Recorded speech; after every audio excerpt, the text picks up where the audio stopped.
fundamental a nosotros como docentes para acreditar, para hacer los procesos de acreditación y al estudiante realmente para efectivizar esos aprendizajes.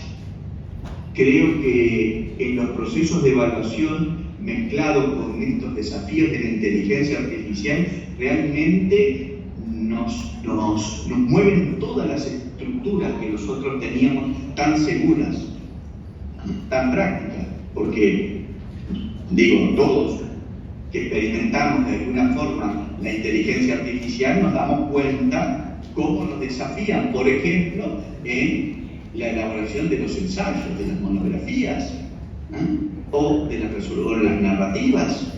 O sea, cómo eso es tan desafiante y dónde está también el desafío en el ámbito de la presencialidad y de la virtualidad, en eso que nosotros llamamos la multimodalidad.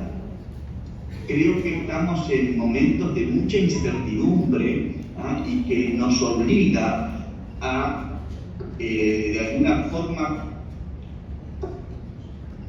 afirmarnos en aquellas cuestiones que nos dan certeza sin negarnos a experimentar y a explorar nuevos campos, sobre todo con la presencia de la inteligencia artificial que nos lleva a reestructurar nuestras propuestas de enseñanza, y cuando digo enseñanza incluye evaluación y demás. Y quería compartir, cuáles son los documentos estructurantes del diseño curricular 2023.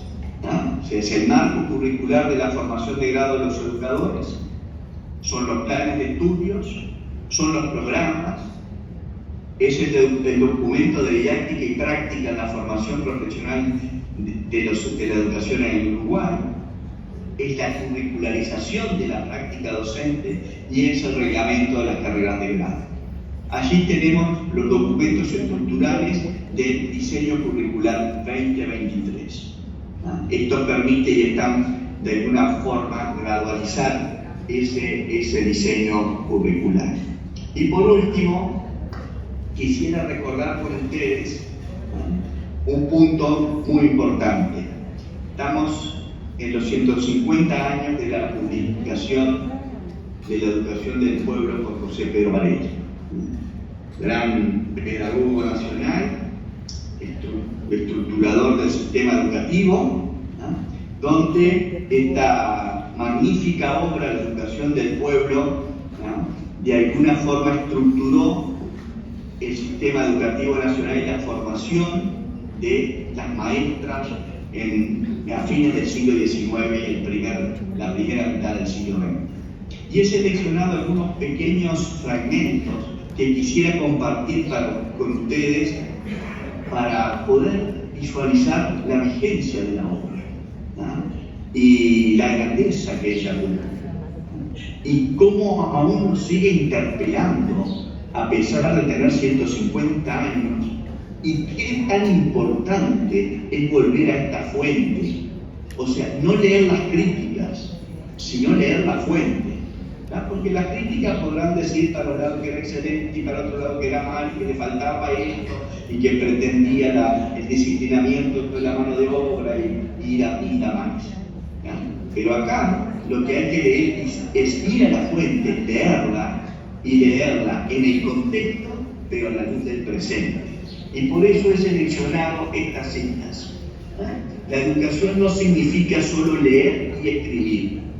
Es, en su más alto sentido, un procedimiento que se extiende desde el principio hasta el fin de la existencia. Nosotros hoy hablamos de aprendizaje permanente, hablamos de aprendizaje para toda la vida. ¿En la educación del pueblo se hablaba de aprendizaje para toda la vida? Yo creo que sí, que en esta cita perfectamente refiere a que hay una concepción de José Pedro Varela que uno aprende durante toda la vida. Los que se han encontrado juntos en el banco de una escuela en la que eran iguales, a la que concurrieron usando de un mismo derecho, se acostumbran fácilmente a considerarse iguales, a no reconocer más diferencia que las aptitudes y las virtudes de cada uno, y así la escuela es el más poderoso instrumento para la práctica de la igualdad democrática. O sea, acá nos remite a lo que dice nuestra Constitución, que lo único que nos distingue son las aptitudes y las virtudes. O sea, lo que la naturaleza nos dio a cada uno de nosotros y aquello que cada uno de nosotros logró desarrollar y construir.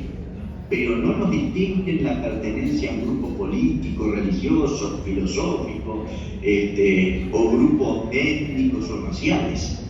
Eso no nos distingue, porque acá lo que nos une es el carácter humano, y en eso hay que hacer foco.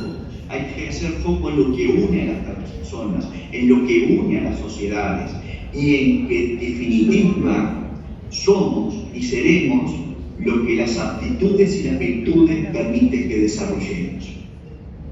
Entonces, eso también nos remonta a que hay principios que estructuran las sociedades, y sobre todo porque la escuela permite que todos puedan expresarse y no nos distingue la condición económica ni social, sino que la escuela es una igualadora, pero no una igualadora hacia abajo, una igualadora hacia arriba. Y eso también hay que recuperarlo. La escuela tiene que ser el lugar que permite transformar vidas y desarrollar el espíritu. La tercera dice: la educación es cuestión de vital importancia para aquellos pueblos que, como el nuestro, han optado la forma democrático-republicana.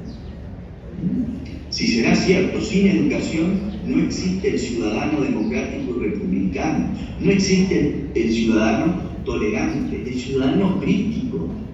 Que ser crítico implica saber discernir las cuestiones de la verdad y saber discernirlas con cuestiones racionales, no pasionales.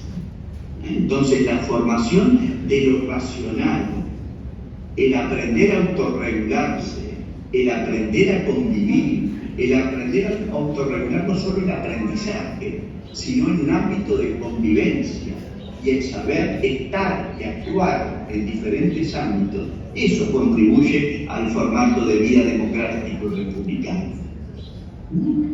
Y por último, que no estamos tan lejos, decía la educación del pueblo, estamos trabajando en la más grande, en la más colosal y en la más fecunda de todas las obras que ha ensayado la osadía del espíritu humano, la educación del pueblo.